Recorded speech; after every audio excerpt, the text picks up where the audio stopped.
السلام علیکم دوستو آج یہاں پاکستان میں رمضان المبارک کا 9واں روزہ ہے اور خلیجی ممالک میں 10واں روزہ ہے۔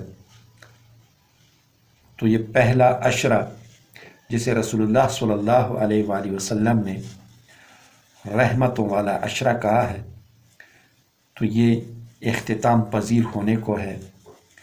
دوستو، ہم نے کوشش تو بڑی کی کہ ہم اللہ تعالیٰ کو راضی کر لیں، اللہ تعالیٰ کے احکام مانیں، رسول اللہ صلی اللہ علیہ وآلہ وسلم کے طریقوں پہ چلیں، ہم نماز باجماعت پڑھیں، چوری چغلی اور گالی گلوچ اور اس طرح سے کم تولنے سے پرہیز کریں، جھوٹ بولنے سے پرہیز کریں، جتنی بھی برائیاں ہیں ان سے بچنے کی کوشش کریں۔